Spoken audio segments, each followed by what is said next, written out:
Effect of capitalist competition on the capitalist class, the middle class, and the working class. We thus see how the method of production and the means of production are constantly enlarged, revolutionized, how division of labor necessarily draws after it greater division of labor, the employment of machinery, greater employment of machinery, work upon a large scale upon a still greater scale. This is the law that continually throws capitalist production out of its old ruts and compels capital to strain ever more the productive forces of labor, for the very reason that it has already strained them. The law that grants it no respite, and constantly shouts in its ear, "March, march." This is no other law than that which, within the periodical fluctuations of commerce, necessarily adjusts the price of a commodity to its cost of production. No matter how powerful the means of production which a capitalist may bring into the field, competition will make their adoption general.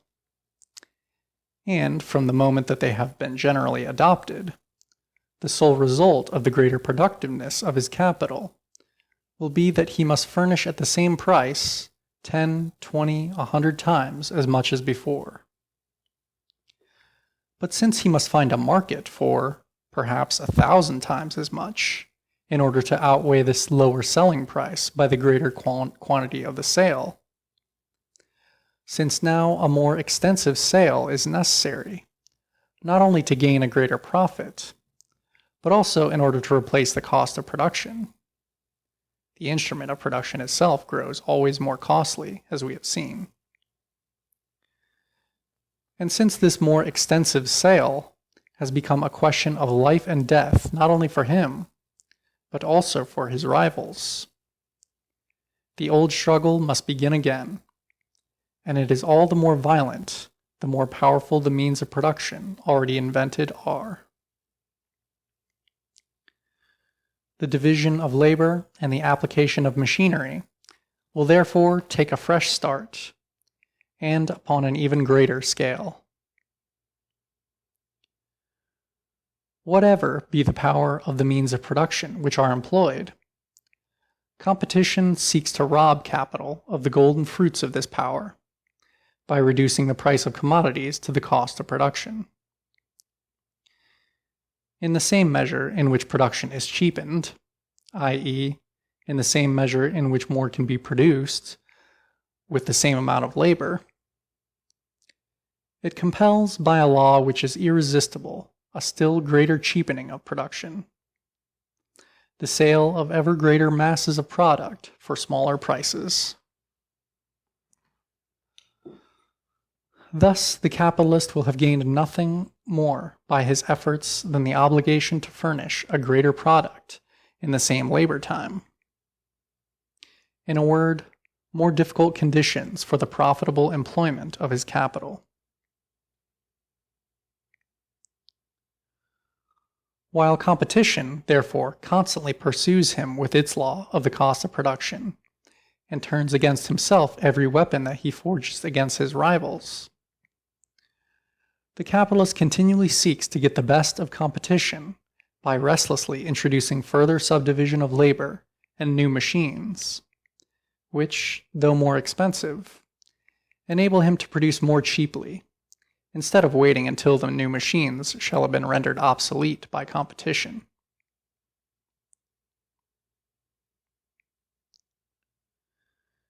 If we now conceive this feverish agitation as it operates in the market of the whole world, we shall be in a position to comprehend how the growth, accumulation, and concentration of capital bring in their train an ever more detailed subdivision of labor, an ever greater improvement of old machines, and a constant application of new machine, a process which goes on uninterruptedly with feverish haste and upon an ever more gigantic scale.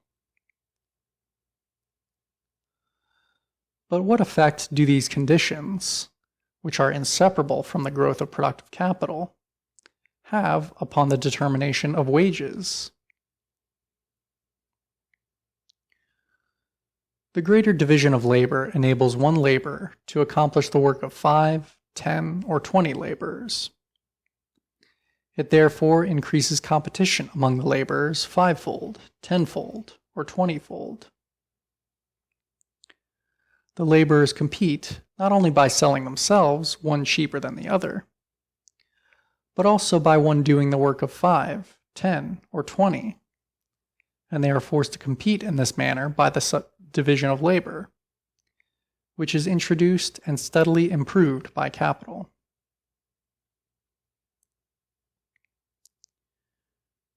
Furthermore, to the same degree in which the division of labor increases, is the labor simplified. The special skill of the laborer becomes worthless. He becomes transformed into a simple monotonous force of production, with neither physical nor mental elasticity. His work becomes accessible to all. Therefore, competitors press upon him from all sides. Moreover, it must be remembered that the more simple, the more easily learned the work is, so much the less is its cost to production, the expense of its acquisition, and so much the lower must the wages sink, for, like the price of any other commodity, they are determined by the cost of production. Therefore, in the same manner in which labor becomes more unsatisfactory, more repulsive, do competition increase and wages decrease. The laborer seeks to maintain the total of his wages for a given time by performing more labor, either by working a great number of hours or by accomplishing more in the same number of hours. Thus, urged on by want, he himself multiplies the disastrous effects of division of labor. The result is, the more hours he works, the less wages he receives. And for this simple reason, the more he works, the more he competes against his fellow workmen, the more he compels them to compete against him, and to offer themselves on the same wretched conditions as he does, so that, in the last analysis, he competes against himself as a member of the working class.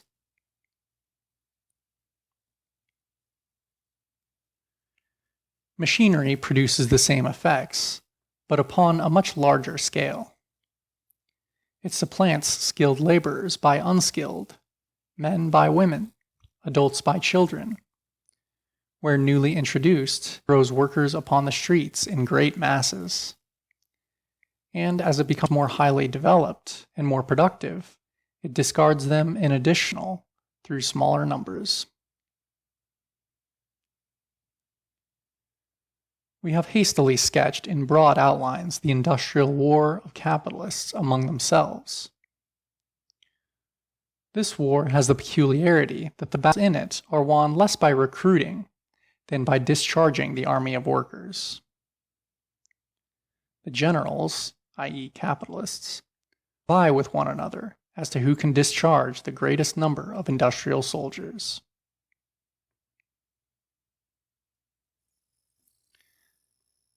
The economists tell us, to be sure, that those laborers who have been rendered superfluous by machinery find new venues of employment. They dare not assert directly that the same laborers that have been discharged find situations in new branches of labor. Facts cry out too loudly against this lie. Strictly speaking, they only maintain that new means of employment will be found for other sections of the working class.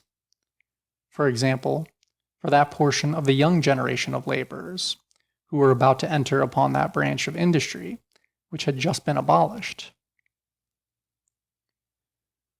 Of course, this is a great satisfaction to the disabled laborers. There will be no lack of fresh exploitable blood and muscle for the capitalists. The dead may bury their dead. This consolation seems to be intended more for the comfort of the capitalists themselves than their laborers.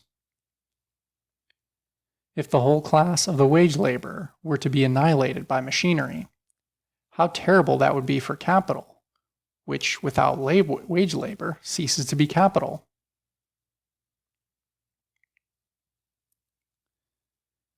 But even if we assume that all who are directly forced out of employment by machinery, as well as all of the rising generation who are waiting for a chance of employment in the same branch of industry, do actually find some new employment, are we to believe that this new employment will pay as high wages as did the one they have lost? If it did, it would be in contradiction to the laws of political economy. We have seen how modern industry always tends to the substitution of the simpler and more subordinate employments for the higher and more complex ones. How, then, could a mass of workers thrown out of one branch of industry by machinery find refuge in another branch, unless they were to be paid more poorly?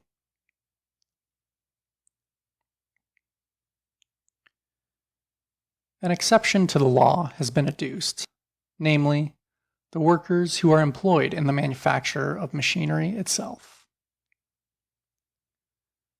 As soon as there is in industry a greater demand for and a greater consumption of machinery, it is said that the number of machines must necessarily increase. Consequently, also, the manufacture of machines, consequently also the employment of workers in machine manufacture. And the workers employed in this branch of industry are skilled, even educated workers.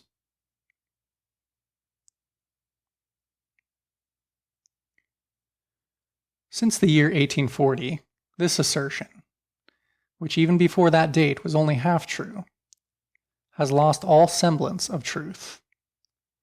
For the most diverse machines are now applied to the manufacture of the machines themselves on quite as extensive a scale as in the manufacture of cotton yarn.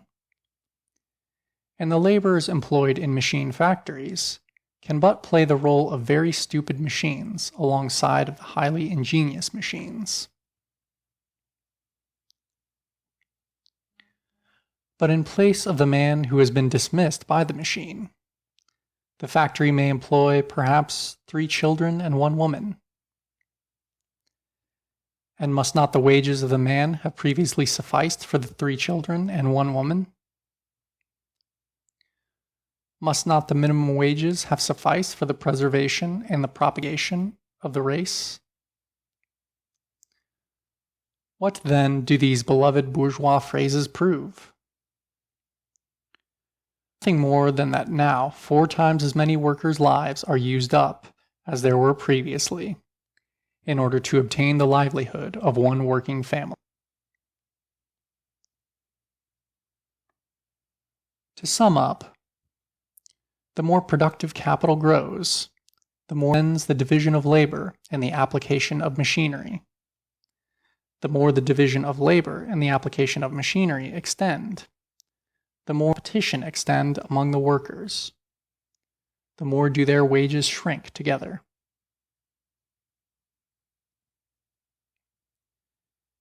In addition, the working class is also recruited from the higher strata of society. A mass of small businessmen and of people living upon the interest of their capitals is precipitated into the ranks of the working class, and they will have nothing else to do than to stretch out their arms alongside of the arms of the workers. Thus, the forest of outstretched arms, begging for work, grows ever thicker, while the arms themselves grow ever leaner.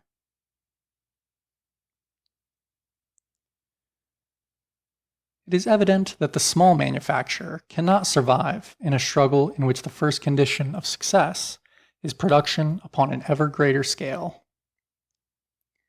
It is evident that the small manufacturers, and thereby increasing the number of candidates for the proletariat. All this requires no further elucidation.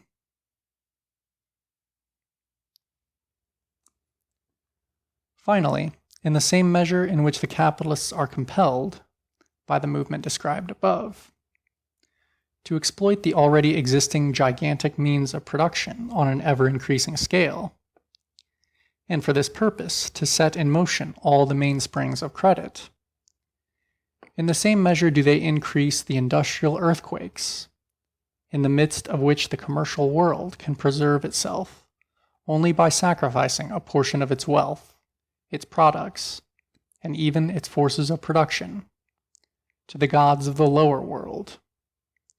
In short, the crises increase.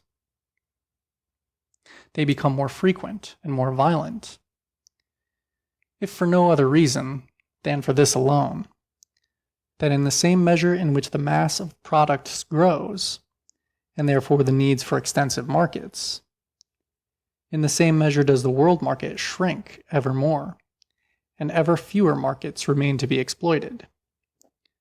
Since every previous crisis has subjected to the commerce of the world a hitherto unconquered, or but superficially exploited market.